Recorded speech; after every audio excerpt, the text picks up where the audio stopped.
وَهُوَ الَّذِي أَنشَأَكُم مِّن نَّفْسٍ وَاحِدَةٍ، اور وہی ہے کہ جس نے تمہیں اٹھایا ایک جان سے۔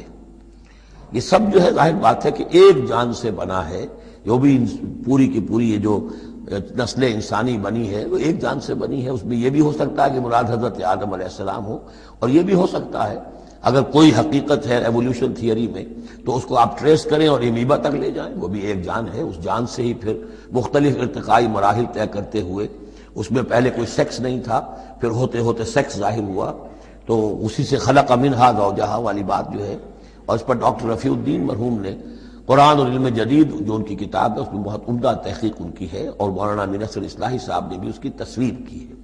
تو جن لوگوں کو دلچسپی ہو اس کتاب کا مطالعہ کریں کہ یہ ایک جان سے پیدا کرنے کا مطلب کیا ہے۔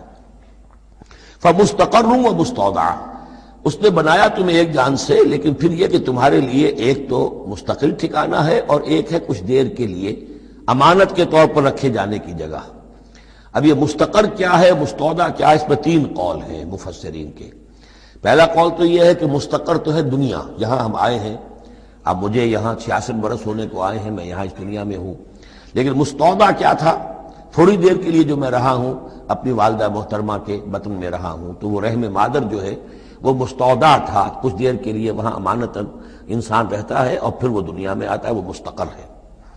دوسری رائے یہ ہے کہ مستقر تو آخرت ہے، اور قبر ہے مستودع، قبر میں رکھا جاتا ہے انسان کو، اور یہ گویا کہ عالم برزخ جو ہے یہ عارضی ودیعت کرنے کی جگہ ہے، عارضی طور پر امانتاً رکھنے کی جگہ ہے، پھر جانا ہے۔ مستقر جو ہے وہ آخرت ہے۔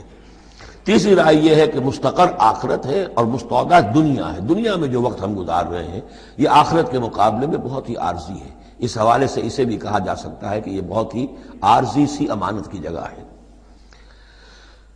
قد فصلنا الآیات لقوم یفقہون، ہم نے تو اپنی آیات کو واضح کر دیا ہے اور تفصیل بیان کر دی ہے ان لوگوں کے لیے جو تفقہ سے کام لیں، غور کریں، سوچیں، سمجھیں۔